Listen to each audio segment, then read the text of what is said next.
I'm speaking now with Tony Kevin. He's a former Australian senior diplomat and an independent commentator now on foreign affairs. Welcome, Ambassador Tony Kevin, to the Unity for J Vigil. I'm speaking to you from you in Sydney and Canberra. Where are you speaking to us from? From Canberra in Australia. You're in Canberra, in the capital. Okay. So thanks again for joining us.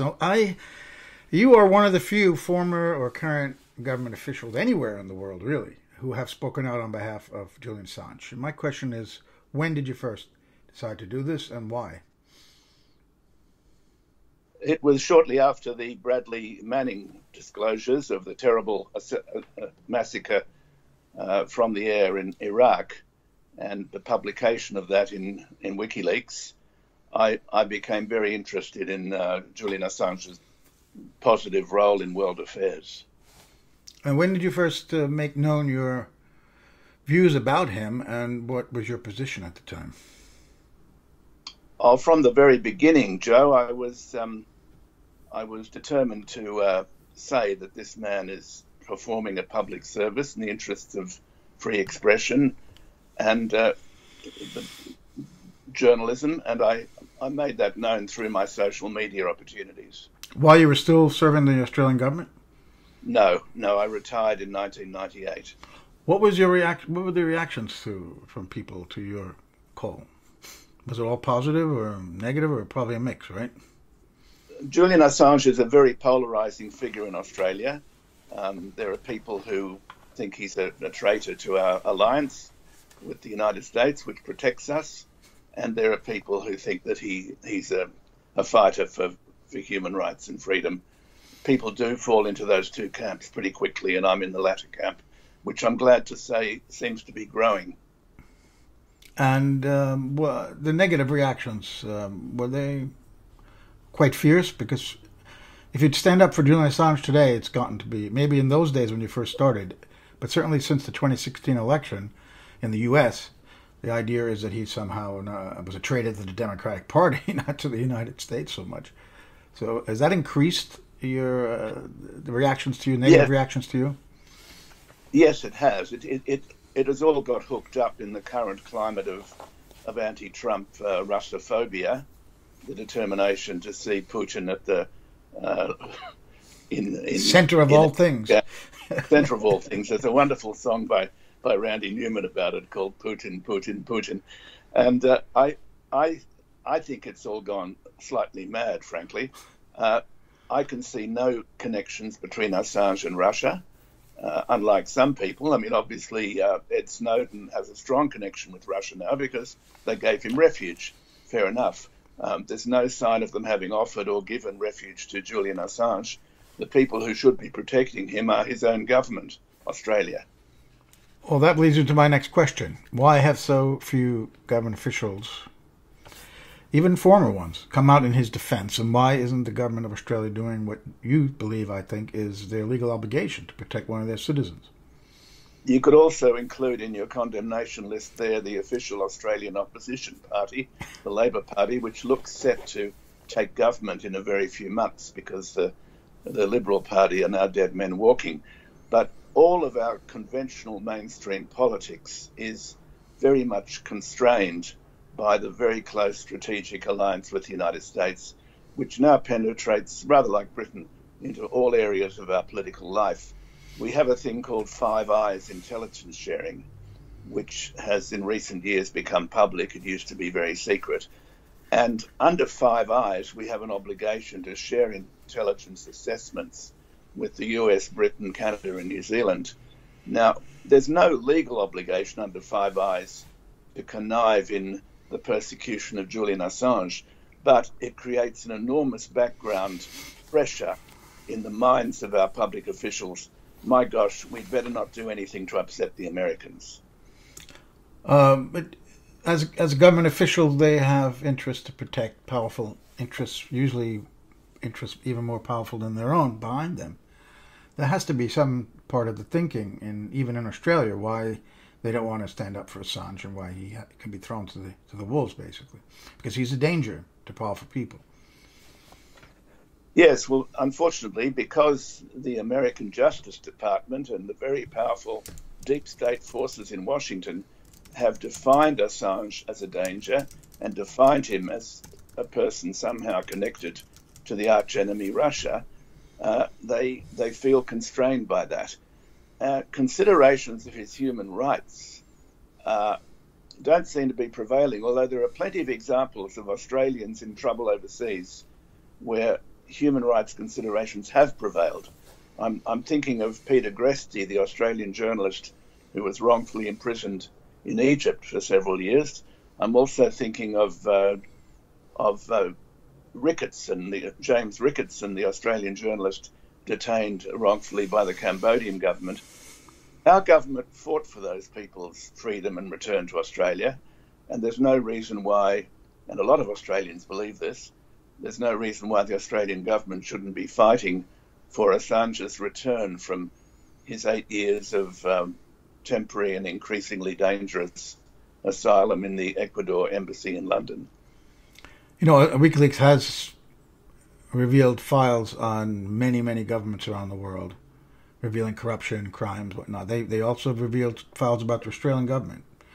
But you seem to think that it's more the relationship with the U.S., not wanting to get on the wrong side of Washington. That's really behind the inaction of the Australian government. Is that right?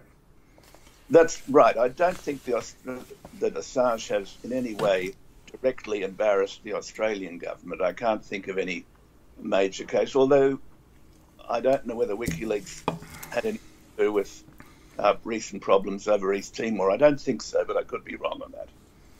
So they just want to... Why is the Australian relationship, so important? Sorry, the relationship with the U.S. so important to the Australian government when there is no threats to Australia in your region? China is not threatening Australia. What do they need the United States so much for, in your opinion? That they would let one of their own citizens hang out there like that. The Australian government has conditioned itself, and I'm afraid the opposition has too, to think that we are a very strategically vulnerable country and that China is potentially a threat, as is unbelievably Russia on the other side of the world, and that we need to cling closely to nurse for fear of something worse. It's a very childish, dependent sort of relationship, and speaking as a former Australian ambassador, I'm ashamed of it.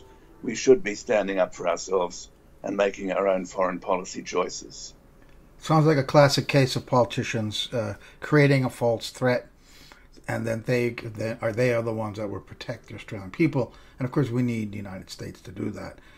Now, in America, leaders have been doing this for a long time. Even during the first Cold War, they exaggerated the Soviet threat for a number of reasons. That's well documented now, and it's happening now in the second Cold War. And we also see in the first Cold War there was a McCarthyism where free speech or anybody who opposed American interests or American policy was branded as pro-Russia. And we're seeing it again today. If you don't buy the story, if you simply want détente with the United States without having to love anything about Russia, but simply not wanting tensions between the two nuclear superpowers, you're being smeared again as a Russia lover. It's the same thing happening again as we saw before. But I think, again, we're seeing, it sounds like what you're saying is Australian leaders are telling their people, look, we really need the U.S. to protect us. We've got to be involved with them. And are the Australian people buying that? And how do they buy that? And what role does the media play in that? Right, that's a good question. Like America, we have a thing called Inside the Beltway.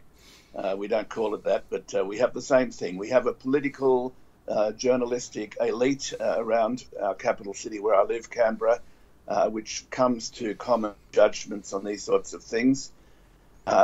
The Australian people, once you get outside that elite, still have a sense of decency, still have a sense of fair play, and will not buy this shit, excuse my language on air.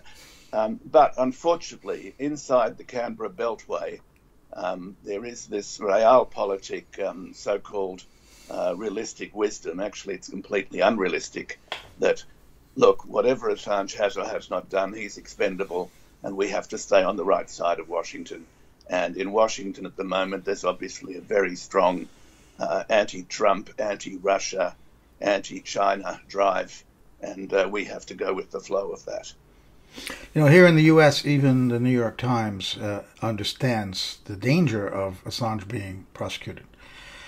They may not like him, and their number 2 legal counsel said this in a speech to some judges on the west coast of the U.S. a couple of months ago, that we don't like Assange, but we don't want him to be prosecuted because they can come after us, especially this particular administration in Washington now, because we do the same thing Assange has done, which is publish classified information. So if they get him, they can get us. So we really but they don't come out in the editorial pages in defense of Assange either. But we know that from that speech.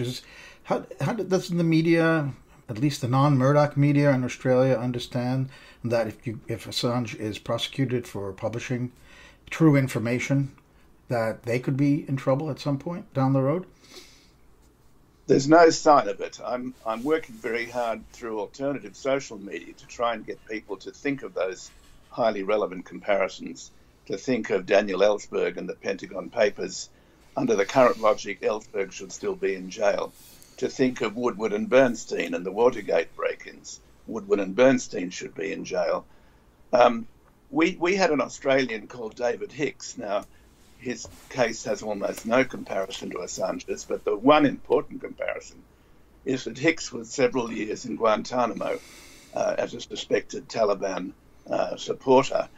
The Australian government under John Howard did not lift a finger to protect him or to bring him home. Strangely enough, it was left in the end to an American military lawyer, Michael Morey, a hero, I think, to fight for Assange under American law in American courts. To fight for Hicks under American law in American courts, and to succeed in him being released and brought home, much to the chagrin and embarrassment of the Australian government, which had done absolutely nothing for David Hicks. So I want people in Australia to be aware of that historical comparison. It's highly relevant. You think something like that could happen in Assange's case, where someone could step forward? Because right now, if he steps out of the embassy, he'll be arrested and most likely extradited. I don't think there's any chance that he won't be. And he'll probably never see the light of day again. What possible relief could there be? What way out is there? Do you see one for Assange right now? There is a way out that I can see, which requires a certain exercise of courage and decency on the part of an Australian government, whether this one or the next one, which is, I hope, coming very soon. And that is for the Australian government to, first of all, make aggressive representations in London to have Assange's jumping bail charge set aside, because it's really a very minor charge now, because the Swedish government has withdrawn all prosecution. So he's simply up on a technical charge in Britain of jumping bail. Now, it wouldn't be beyond the capacity of the Australian High Commission in London, our embassy there, to prevail upon the British government to waive that or set it aside. The next step would be, and I don't want to sound like a John le Carré novel, but things happen, would be for the Australian High Commissioner to drive in his car to the Ecuador embassy to pick up Assange, to drive him under High Commissioner's protection, possibly with a British police escort, straight to Heathrow Airport onto the tarmac, onto a waiting Australian Qantas plane, because we actually have a direct Qantas flight, the Australian National Airline, from London to Perth without stops. And once Assange is on that plane, there is no way he could be touched by the Americans until he gets to Perth. It would then become an issue for the Australian government and the American government what to do with Assange. But I believe that no Australian government would dare to extradite Assange to the United States without a proper legal process, without a proper charge tested in an Australian court. But do you think that could really happen legally? That once he steps out of the embassy, he's on British territory? I don't think the Australian government has legal rights over even an Australian citizen in another country's sovereign territory. Is that right? Well, if the Australian ambassador, High Commissioner, walked into the Ecuador embassy and walked out hand in hand with Assange and put him straight into an embassy car, I cannot see Assange being arrested. If the Australian government had taken the legal steps beforehand of clearing it with the British government to say, look, this is ridiculous, we're going to take him home. I don't think they'd be able to clear it with the British government very easily, would they? I mean, the power relationship is certainly the other way around. Britain has traditionally more power over Australia. I would question and they're in that. Britain. And they're in Britain. I would question that. The British government, is on the ropes, and they're very weak at the moment. And I think a firm and assertive defence of Australia's citizens' consular rights, as in the case of other countries, Cambodia and Egypt, would actually work if the Australian government had the gumption to push this to the point where it needs to be pushed. Oh, I'd love to see them try it and see if I don't know if the British police would give them an escort. They might set up a roadblock.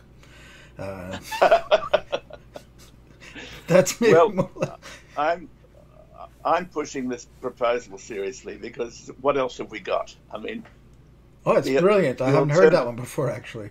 I've heard a lot of silly ideas, but that one's not silly. Yeah. The alternative is just to wait for Assange to starve, to freeze to death, or to give up.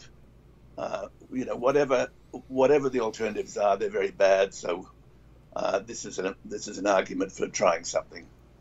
I think I may have left out something in the Australian-U.S. relationship that could be important, and you'd know more about this. What kind of aid comes from the U.S. to Australia, particularly the military and the intelligence services? Well, the intelligence aid is something of a poisoned chalice because it means we're exposed 24/7 to American disinformation and propaganda about the world, and naturally it influences our strategic community in negative ways. We've lost our independence of strategic assessment, I believe. We don't have any aid from America. They don't do us any favours. In fact, we do them a few favours. We host a very important electronic listening post and control post in central Australia near Alice Springs at a place called Pine Gap, which is a top nuclear target in the event of a nuclear exchange between America and either Russia or China. Pine Gap is used for targeting, for satellite, for surveillance, for everything, and it would be a top-ranked target. So we also have an American visiting base. It's a constantly rotating presence of the US Marines in Darwin in northern Australia. So we host American bases in Australia. I don't think we owe the Americans anything, really, except our imaginary security guarantee. We have this fond belief that if we are attacked by anybody, they will come to our assistance. There is no guarantee of that whatsoever. Well, that's what I was just thinking. What does Australia get out of this?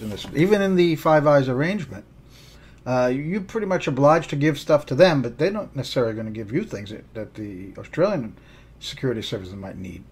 Correct? Well, they give us mountains of stuff, but it's as I said a moment ago, they give us mountains of stuff, but it's all the American view of the world, which is a very suspect view at the moment. Ultimately, it comes down to a question of Australia asserting its sovereignty as an independent nation against anyone, including the United States. And they would have to do that to defy America, who wants Assange more than anyone, especially the CIA after Vault 7. So they are doing the bidding of the U.S. and not getting much in return, just to sum up what we've been saying here. Is that right? You've hit the nail on the head. Australia needs to reassert its belief, which we had in 1949 when we helped negotiate the UN Charter and the UN Security Council rules. We need to reaffirm our belief in multipolarity, in a concert of independent and sovereign nations who come together in the cause of international security.